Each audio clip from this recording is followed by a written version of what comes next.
Mission ২৬। এবার নরেন্দ্র মোদীর পর রাজ্যে অমিত শাহ। এসআইআর আবহে প্রথমবার পশ্চিমবঙ্গে কেন্দ্রীয় স্বরাষ্ট্রমন্ত্রী কলকাতায় আসেন গতকাল রাত 7:30টার সময়। রাতেই সল্টলেকের পার্টি অফিসে বৈঠক করেন তিনি। শ্রমিক ভট্টাচার্য, শুভেন্দু অধিকারীদের সঙ্গে বৈঠক অমিত শাহ। আর আজকে সাংবাদিকদের মুখোমুখি হবেন কেন্দ্রীয় স্বরাষ্ট্রমন্ত্রী। আজ আরএসএস এর সঙ্গে সমন্বয় বৈঠকও করবেন অমিত শাহ। কাল ঠনঠনিয়া কালীবাড়ি যাবেন কেন্দ্রীয় স্বরাষ্ট্রমন্ত্রী, এমনটাই সূত্রের খবর। বুধবার সায়েন্স সিটিতে কলকাতার বুথ কর্মীদের নিয়ে বৈঠক রয়েছে অমিত শাহ।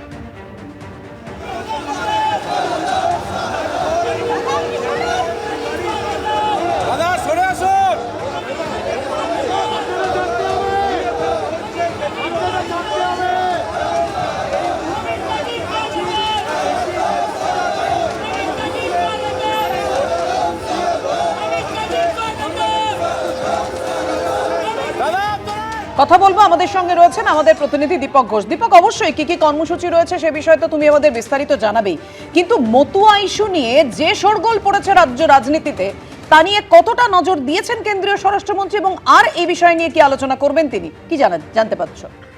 দেখো, এটা একটা মাথা ব্যথার কারণ হয়ে উঠেছে দলের সামনে। তার কারণ ইতিমধ্যে আমরা জানি যে যারা এসআইআর এ সিএতে আবেদন করেছিলেন, এসআইআর পর্বে সিএতে আবেদন করেছিলেন, তাদের অনেকেই এখনো পর্যন্ত নাগরিকত্ব হাতে পাননি। যদি নাগরিকত্ব হাতে না পান সেক্ষেত্রে তারা ফর্ম 6 পূরণ করে নতুন করে ভোটার হতে পারবেন না। এখনো পর্যন্ত এটাই। এখন হাজার হাজার মতুয়া সম্প্রদায়ের মানুষ তারা আবেদন করেছেন, কিন্তু নাগরিকত্ব পাননি। তারা ভোট দিতে পারবেন কি পারবেন না সে বিষয়টা এখনো সংশয়ের মধ্যেই ঝুলে রয়েছে। সুতরাং মতুয়া ভোটারদের যে প্রতিশ্রুতি বিজেপি সরকার দিয়েছিল বা দল দিয়েছিল সেটা এখনো তারা পুরো করতে পারেনি। সুতরাং মতুয়াদের মধ্যে যে ক্ষোভ তৈরি হয়েছে সেটা আমরা দেখতেই পাচ্ছি। সেই সমস্যার সমাধান করে মতুয়া ভোট ব্যাংকটাকে যাতে ধরে রাখা যায়, যে গত 19-এর নির্বাচনে বা 21-এর নির্বাচনে মতুয়া ভোট ব্যাংক তাদেরকে সাফল্যের মুখ দেখিয়েছিল, সেটা যদি পুনরাবৃত্তি হয় তার জন্য কি পদক্ষেপ নেওয়া যেতে পারে, কিভাবে সমস্যার থেকে বেরিয়ে আসা যেতে পারে, গোটা বিষয়টি নিয়ে আলোচনা হয়েছে। আজকেও শান্তনু ঠাকুর থাকবেন সাংবাদিক সম্মেলনের পরে, তার সাথে আলাদা করে কথা বলবেন অমিত শাহ। বিষয়টা নিয়ে তারা কিভাবে এগোন, কিভাবে সমস্যার সমাধানের পথ খোঁজেন সেদিকে অবশ্যই নজর থাকবে। সেই সঙ্গে দলের রণকৌশল, প্রচারের মুখ ঠিক করা, নির্বাচনী প্রচারে কি বিষয়কে গুরুত্ব দেওয়া হবে সেই কন্টেন্ট গুলো তৈরি করার ব্যাপারে আলোচনা করা। আজকে সাংসদ বিধায়কদের সঙ্গে বৈঠক করবেন, কালকে দলের শীর্ষ নেতৃত্বের সঙ্গে বৈঠক করেছেন, আজকেই আরএসএস এর সমন্বয় কমিটি নেতৃত্বের সঙ্গে সমন্বয়ে বৈঠক করবেন এবং কালকে কলকাতার জেলার বুথ কমিটির সদস্যের সঙ্গে বৈঠক করবেন। বলতে পারো যে নির্বাচনী যুদ্ধে ঝাঁপিয়ে পড়লেন ভোট কুশলী বিজেপির অমিত শাহ, যেটা 2021 বা 2024-এর সামনে থেকে নেতৃত্ব দিয়েছিলেন। এবারও তিনি ভোটকে সামনে থেকে নেতৃত্ব দিতে যাচ্ছেন। ধন্যবাদ তোমায়।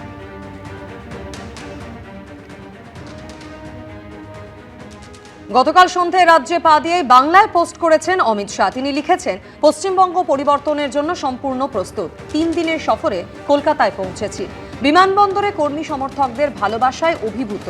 আগামীকাল বিজেপি পশ্চিমবঙ্গের কোর গ্রুপের বৈঠক রয়েছে। আসন্ন বিধানসভা নির্বাচন নিয়ে বিস্তারিত আলোচনা হবে। পরের দিন বিজেপি সাংসদ ও বিধায়কদের সঙ্গে বৈঠক রয়েছে। কলকাতা মহানগরের উদ্যমী এবং শক্তিশালী দলীয় কর্মীদের সঙ্গে মত বিনিময় করব, এক্স হ্যান্ডেলে বার্তা দিয়েছেন কেন্দ্রীয় স্বরাষ্ট্রমন্ত্রী।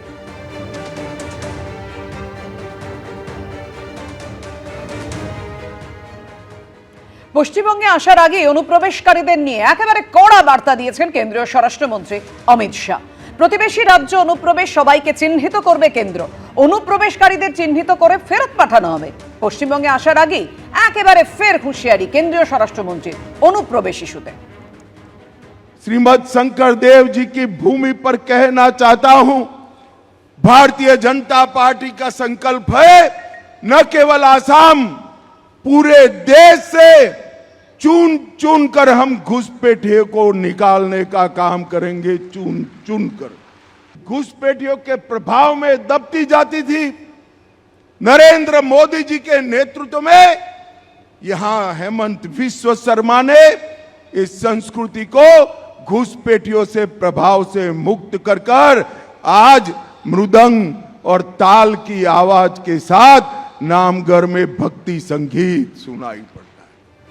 এসআইআর আবহে রাজ্যে এসে পৌঁছেছেন কেন্দ্রীয় স্বরাষ্ট্রমন্ত্রী অমিত শাহ।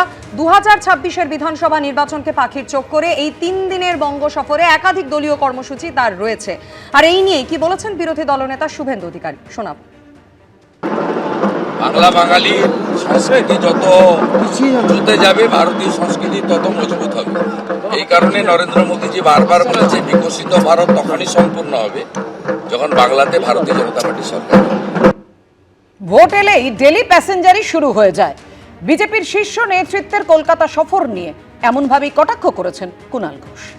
অমিত শাহের যাতায়াত তো নতুন নয়, উনি তো ভোট এলেই এ রাজ্যে ডেলি প্যাসেঞ্জারি করেন। নরেন্দ্র মোদী, অমিত শাহ এরা তো ভোট এলেই ডেলি প্যাসেঞ্জারি করেন। আরও সব কারা কারা আসেন দিল্লি থেকে বা সারা ভারতের বিজেপি নেতৃবৃন্দ।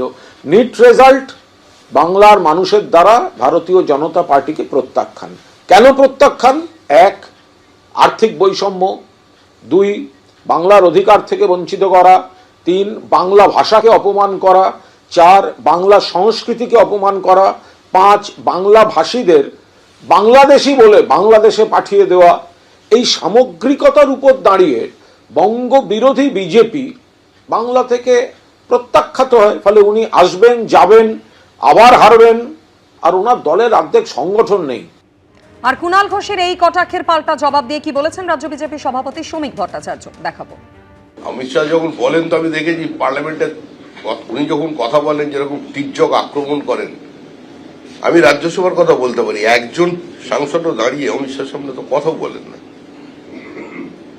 তারা যেসব অভিযোগগুলো পশ্চিমবঙ্গে করেন আর অমিত শাহ যখন সেগুলোর সংসদে জবাব দেন, 13 জন এমপি নিয়ে কেন দাঁড়িয়ে একবারও প্রতিবাদ করেন না? কিসের ভয়? ভয় না ভক্তি, এটা ওদের জিজ্ঞেস করবেন। এদিকে শীতের রাতে কাটোয়া মহকুমা আদালতের বাইরে লম্বা লাইন। এসআইআর এর শুনানি পর্ব থেকে শুরু করে ভিড় ক্রমশ বাড়ছে। তাপমাত্রা 14 ডিগ্রির কাছাকাছি রয়েছে। এই মুহূর্তে কাটোয়া আদালতের সামনে দেখা যাচ্ছে যে প্রচুর মানুষ, আর সেখানে যেমন মহিলা রয়েছে, পুরুষ রয়েছে, তারা কিন্তু একেবারে শীতের মধ্যে জবুথবু হয়ে বসে রয়েছে।